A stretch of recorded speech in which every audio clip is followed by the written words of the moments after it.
Hi everybody, my name is Gabriel Bianco and welcome here in my home in Lille, France, where I just played on this beautiful Guadagnini replica that I just discovered this morning, made by Altamira. And on this guitar I played two pieces. The first was the Prelude 997 by Johann Sebastian Bach, and the second was Mauro Giuliani, Rossiniana No. 5. So I play this Prelude by Bach since I am maybe like 14 or 15 years old. In fact, it was a piece that I played when I graduated school, when I was with my first teacher in Paris, like 20 years ago, and I had to play this piece, the Prelude and the Fugue. And after even 20 years, this piece is always still very fresh for me. It feels like it's like a big improvisation, even if the form is very precise. The architecture of the piece is unbelievable, but the feeling that I have when I play this piece is to try to find the freedom and to be always surprised by what's coming next. This piece is somehow a little bit unpredictable. Also, I choose to play it in quite a fast tempo. Some other people like to play a bit slower with a bit more of articulation, but I like to find something in the speed, like on the keyboard when the right hand is fast and fluid. I try to find this fluidity in this piece, which I believe is a good way of playing this piece, especially that just after this piece we have the fugue that I like to play much slower. So yeah, I like, this piece is like a little bit like a sparkling wine, it's good, soft, and it's just a starter to something much bigger.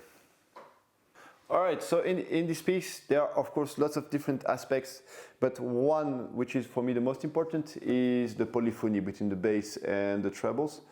We have of course the sustain of the bass that we have to actually balance well.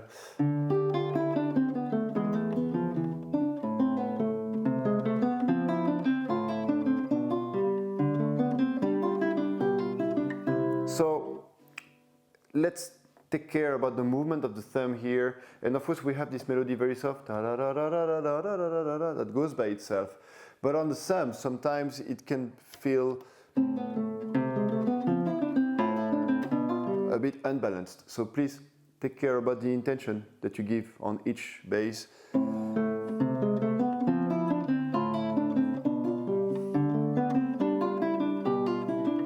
So you shouldn't put any accents, something soft and a little bit bouncy, but important is to really always follow the line. And another interesting aspect in this piece, I think, is that on the trebles sometimes we have only one line and sometimes we have actually a polyphony. And I'm trying with the fingerings to have actually something clear when it comes into polyphonical parts. So let's take from where we are now. So here, for example,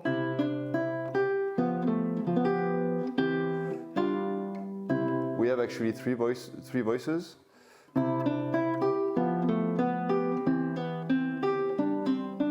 And still.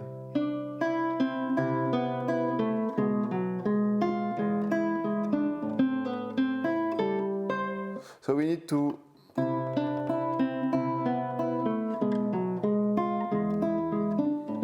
lead well those two voices that we have in the treble. So please guys, make sure that here, for example, you don't do like wrong chords like these, but Re, Do, Si, La, Sol, Fa, Sol, Fa, Mi, Re, Do, that you have like those two voices working together. In my opinion, those two things are like the key point of playing a good interpretation in this piece. Also, I think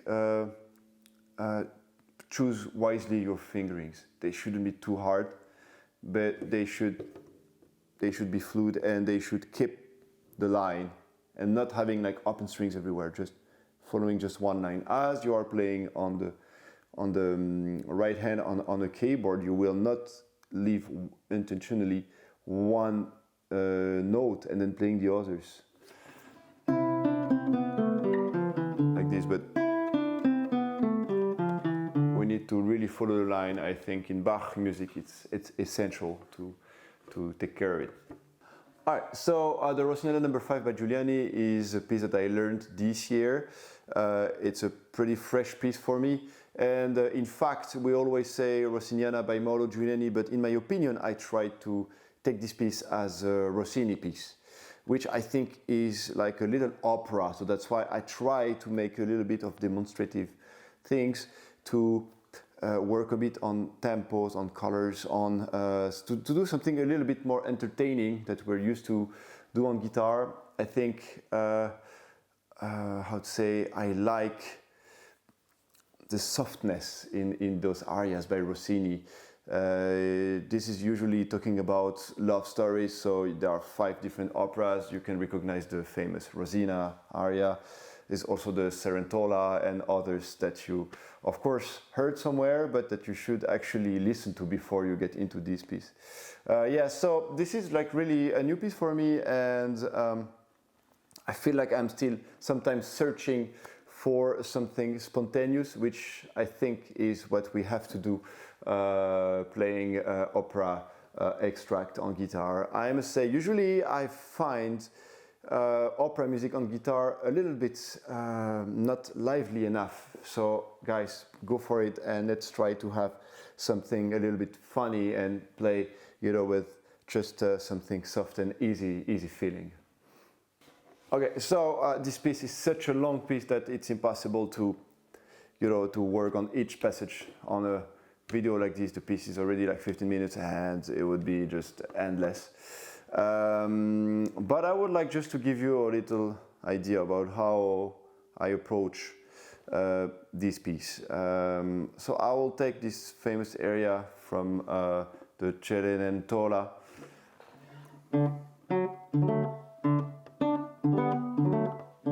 So in this extract, when I listen to the original, I hear actually those very short yam, pam, pam, pam, like this. The singers are doing like little sounds like this. And also in the text, there is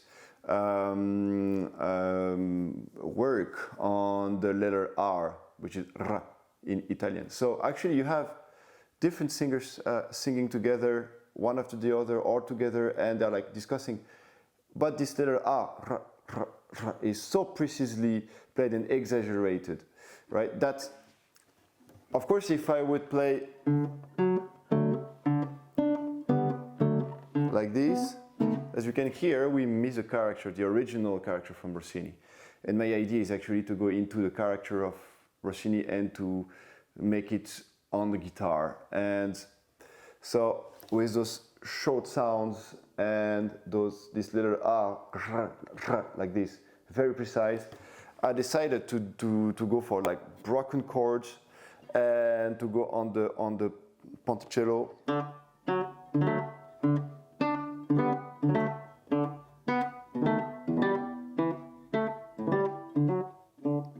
So this creates actually an atmosphere, a character that is much closer to Rossini's music. And I think it is very important to try to, from the original, recreate the same atmosphere on the guitar and looking for effects. It's about entertainment, so we have to find different sounds, different tempos. It has to be always surprising. So that's how I approach this piece. And also, I must say, don't play it too quick. There are some places, for example, from the famous Rosina.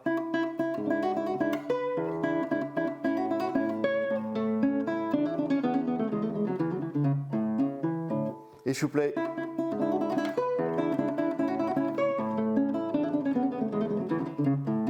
of course, it's very impressive and somehow it's satisfying for ourselves to play with such a fast tempo.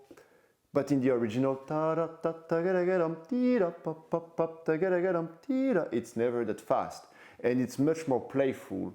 So please consider the originals from the Rossini arias to find your own interpretations. You shouldn't copy exactly, but you must find the right character. So for this one that I just played, in the original, for example, we have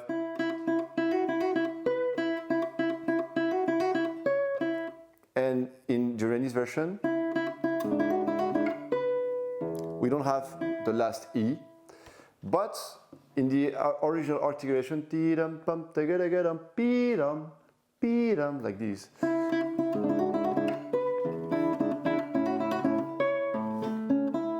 And to have this articulation, you need absolutely to listen to the original and find, by how, it naturally sounds, how it naturally flows, the right articulation on the guitar. And please be creative.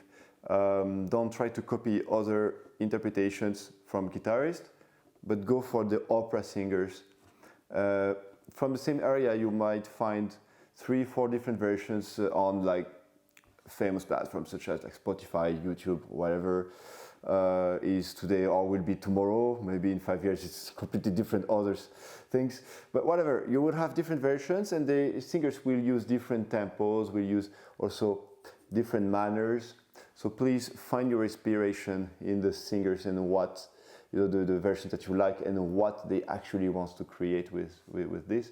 Once again, it's opera music. It's easy. Those are like soft love stories where love is sometimes beautiful and sometimes pure drama, right? So it's always about exaggeration, and so also the interpretation has to go from something happy, nice to something sometimes dramatic, and it's how you can change your feelings in a very, very short time. So good luck in practicing this difficult, demanding piece from the guitar repertoire, and there are like 6 of them, and enjoy. So this morning I had the amazing privilege to play on this Guadagnini replica by Altamira, and of course, I mean, coming from classical guitar playing, this feels very different. Actually, the good thing about this guitar from this period is that the body is a little bit bigger than Lacotte, for example. So I am not too tight here. The position is almost like a normal classical guitar position. So it's actually a very good compromise if you want to play the music from that period, to have something, it's still the same format, but just the size of the body is a bit bigger. So it makes everything easier for us as classical guitarists. Also, I must say that it's always nice to find this warm sound, and having, playing on a replica has a lot of advantages. First, the guitars usually they sound much more balanced. On original ones, especially if you want to play in a concert, you will usually have little troubles, even if it's well restored, with some not always well playable, not always easy to find a balanced sonority. With a replica, you have actually a guitar that still has this authenticity in the sound, and at the same time that has the fact that the instrument is new, so you don't have any problems in the making, in the shape of the fingerboard. Everything is good. Something important that you have to know about this guitar is that you don't have a fretboard here,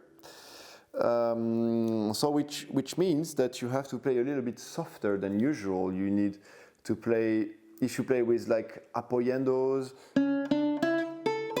you're not giving this guitar a good sound. You're not giving a chance to find the beauty in this instrument. You have to actually to find a very soft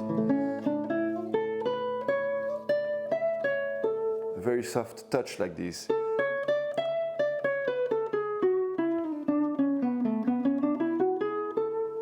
So you need actually to work a little bit on the right hand. For myself, I just play with a little bit more of a clear sound, because I am asking less body of the guitar, but more of this simple. Whereas in the classical guitar, I will play more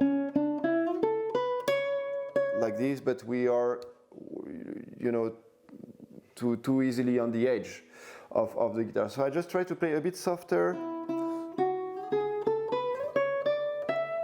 and find the natural singing sound in this guitar. Especially I like very much the trebles here.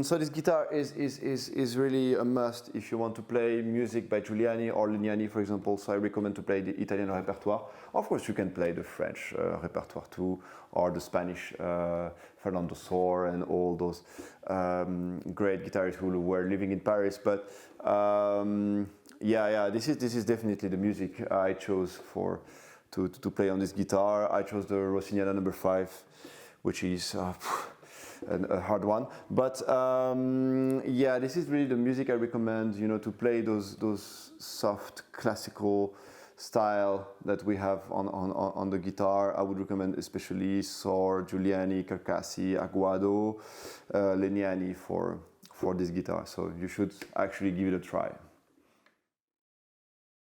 Okay, so when I get asked about which are my favorite recordings, it's always so difficult because I have a lot of favorite recordings. So I chose 3 different CDs which all represent something important for me. The first I chose is this Mozart Integral by François Dumont. It's actually what I am listening to nowadays. Of course, I heard all the sonatas by Mozart when I was much younger, but recently I decided to listen to it again, and this is like, going with me every day when I am here in Lille. And that's a very, very nice recording from a French pianist that I like very much. The second one I choose, but maybe if you follow what I'm doing, you know already that I'm going to show the CD, is Ravel, Œuvre orchestrale.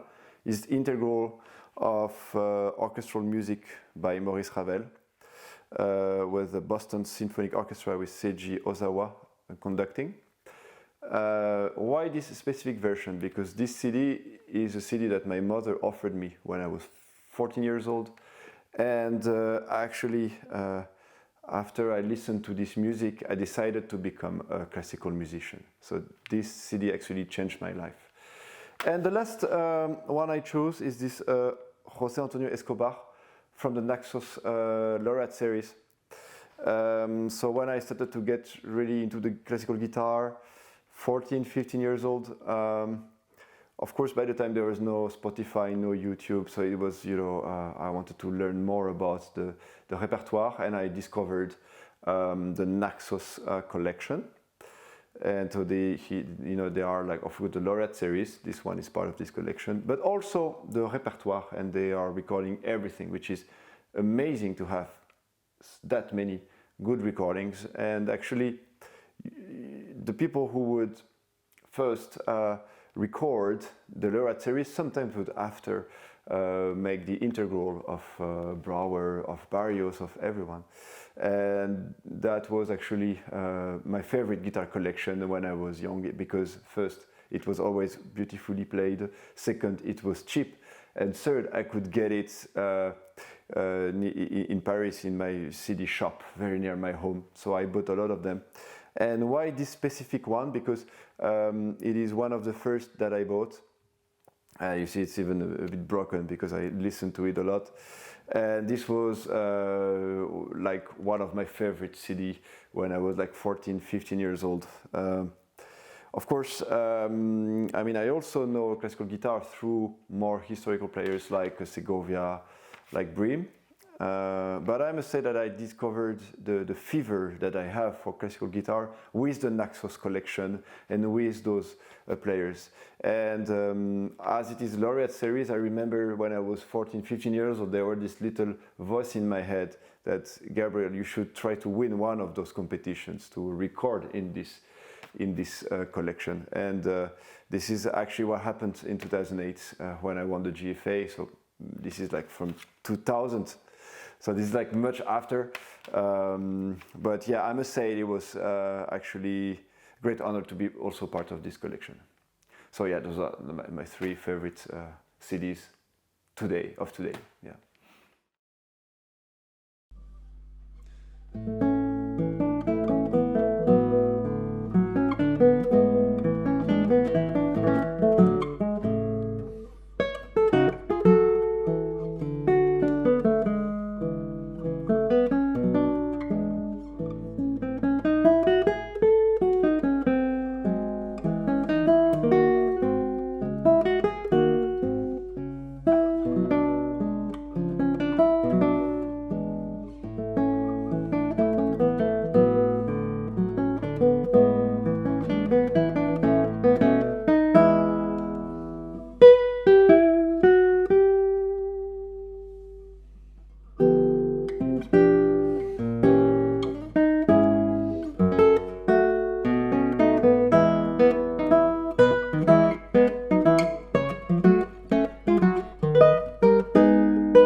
So I just played first movement of the Romántica Sonata by Manuel Maria Ponce.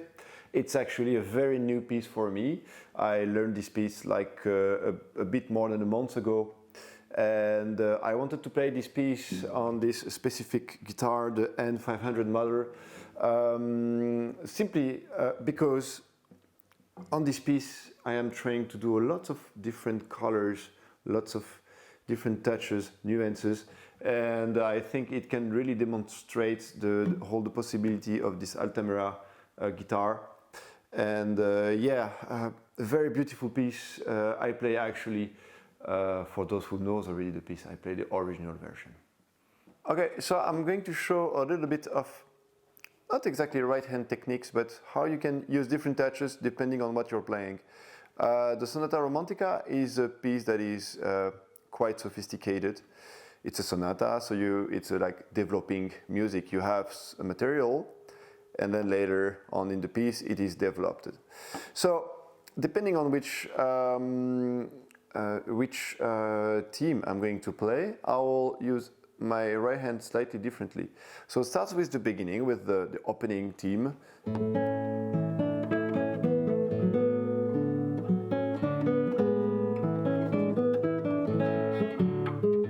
In this theme I try to do something soft, but to take a certain angle that I have a sound with a lot of warmth. And I think when you play romantic music, on classical guitar especially, you need to find, you know, this beauty in the sound, and for this you need to use, of course, the nail for the clarity of the attack, but a lot of the flesh also that is here, the fingertip. So when you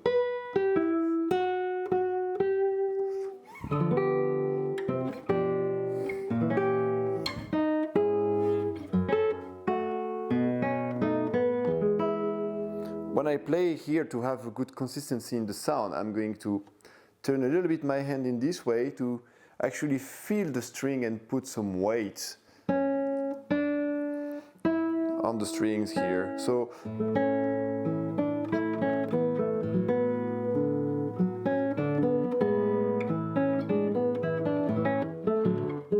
I recommend, when you want to have a very melodical sound, to use this approach.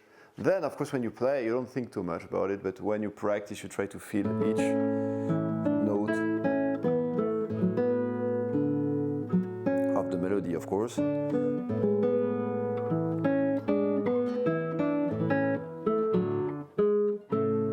Like this. Then we go to another theme, for example.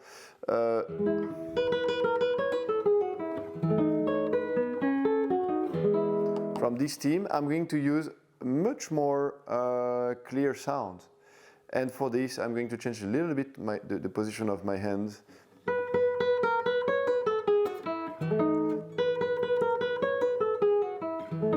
So the sound has to be clean. So for this, you should really polish well the nails. Huh? But as you can see, I use much less of the fingertip here. So mostly just the nail. So it's different from melodical, and this more like I want this theme to be a little sneaky, right? So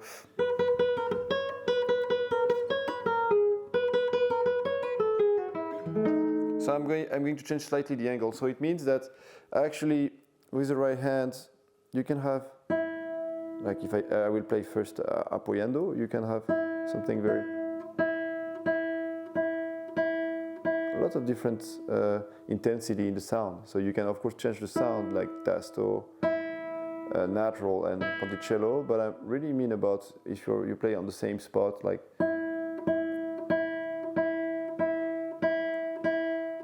so I'm doing exactly the same movement, but just changing the hand position, and you can see that the sound gets much more clear when I get, I attack in front. So now it was apoyando, so that's the easiest to really feel well the strings, and then you have to try with stirando, which is of course a more common technique if you play like a piece with a lot of notes, which is the case in most of my programs. So that's why I use, of course, apoyando, but a lot of the tirandos. So yeah, this piece can be interesting to work on your touch here on the right hand.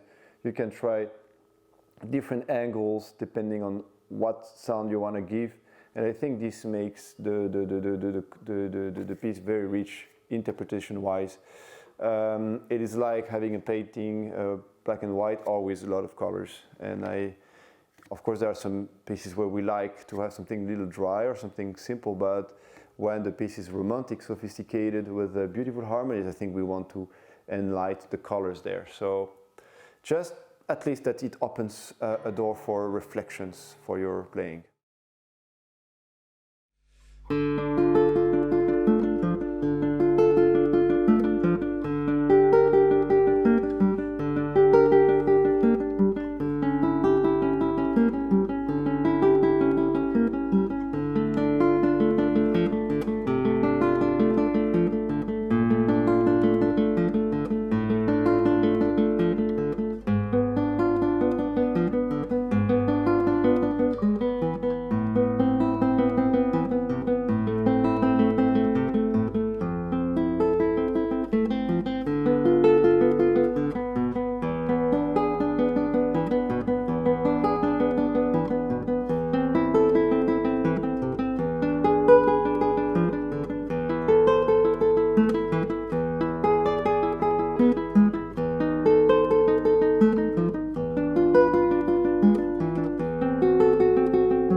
So I just played the Prelude 999 by Bach, originally for the lute, on this N300 Altamira guitar. I chose this piece. First, it's not very often played, but also, you know, those arpeggios are interesting to work on, you know, with difficult fingerings and to play in upper positions. And you can see how, you know, good it can sound on this guitar, and especially the tuning, which is always an issue when it comes to upper positions on our instrument. Yeah, so I also propose you to share some little ideas about the piece. But it's a piece that I definitely recommend to work on arpeggios, and also it's a piece that is not very often played, and I insist on this, that when you play this piece, people have memories. I actually learned this piece when I was a kid, and picked it up recently, very recently for you. Okay, so I'd like to show you some tips about playing arpeggios on the guitar. This arpeggio actually is interesting because, you know, it's different from, for example, Villa-Lobos. When you always have the same position over and over, and then go to another one. In this one, you have actually a movement in the bass that obliges you to have a fixed position with some fingers, but moving one finger there. So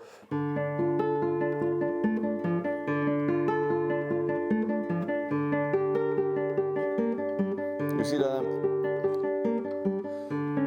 first I have a fixed position, then I try to keep as many resonances as possible, and then play very carefully the bass movement. Something very important in arpeggios on guitar, when you change position, be careful not to, you know, put the whole position together at the same time. Otherwise, we might have something like this.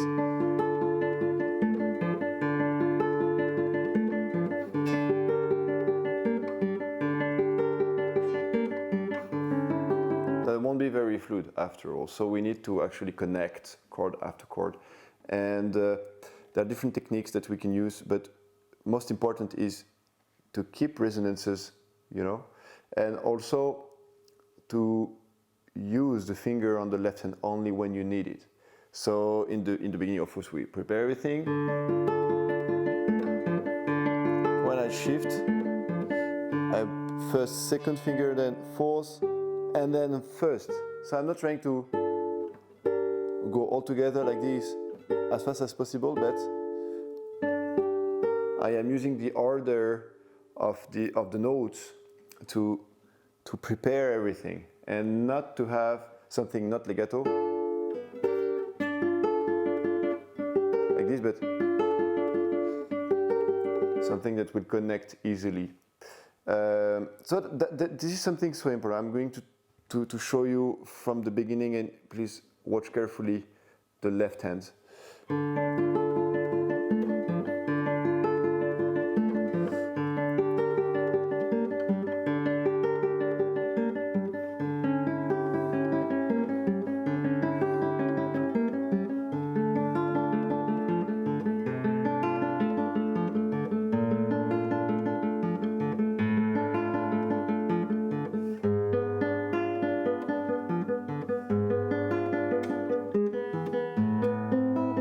So don't try to put all fingers together, but do it one by one. And the second thing also in this piece, we have to be careful not to rush with the right hand when we give at first the chord. Common mistake is to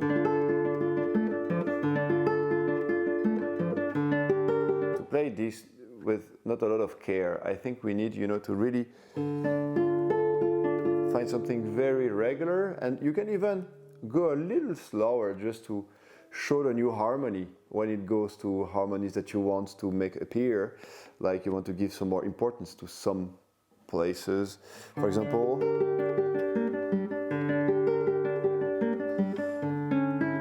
if you want.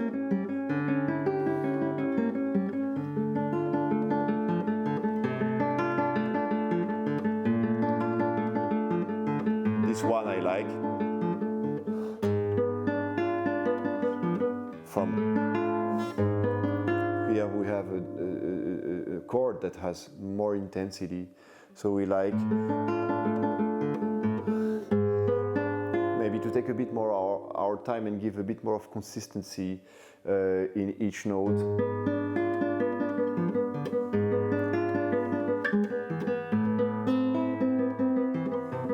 I think the quality of the interpretation of this piece comes from how you can shape this first ta pa pa pa pa pa pa pa pa pa pa pa pa ya ta ta ta, how you can balance them, and also not rush but finding the right speed there and there. So it's not always the same. Sometimes you do it just regular, sometimes you will insist a bit more on it when the harmony is more interesting.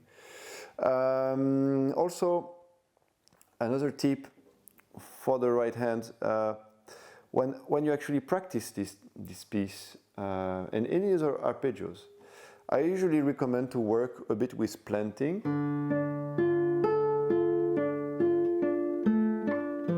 This will give you much more control.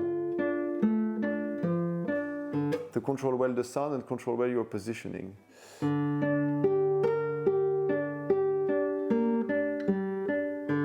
So you can work a bit like this.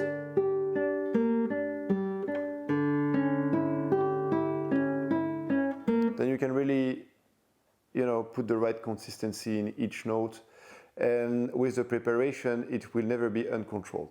But be careful, don't always practice like this. I think if you just practice like this, it's going to be a little bit, stiff. We're going to be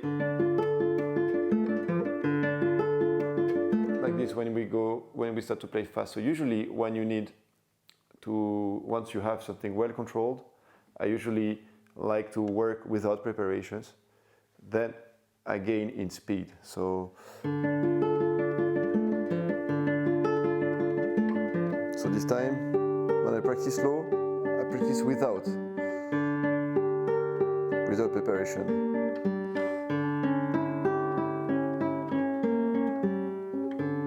So it is really interesting to combine both techniques when you practice, first with planting to gain control, second without planting to gain speed. Another aspect of the piece I just want to show you is the way that you articulate the bass movement. Pum, pum, pum, pum. This gives, I think, the character of this arpeggio. So you can choose or to do all legato.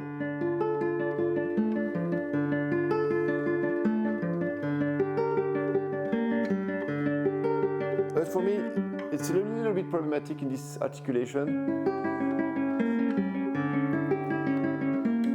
First, I find it a little bit romantic about the style, but also I like more to use the staccatos because I think it's more precise and in a way it sounds more like you are playing on keyboard. Pum, yum, pum, pum. It gives a nice articulation between those soft yum, pum and the first beat of the bar of the arpeggio that you will give a bit more of weight on it, right? So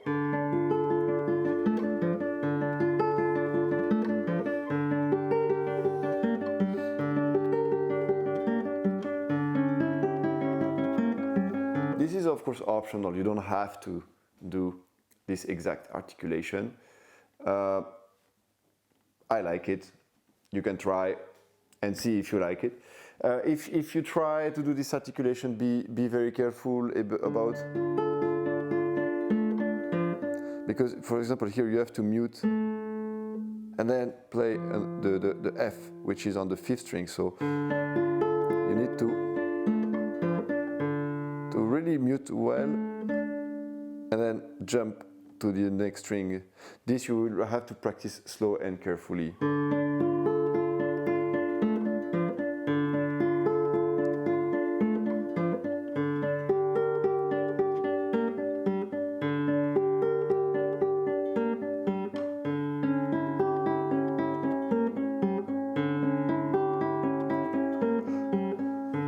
Also a good exercise to control well the thumb. So in my technique, my thumb is quite flat.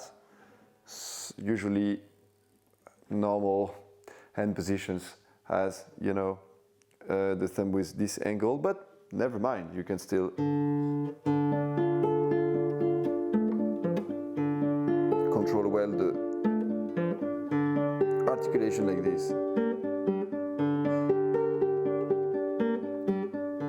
So yeah, beautiful piece to play, not so often played, and interesting also to study for different technical aspects, so I suggest that you should go for it.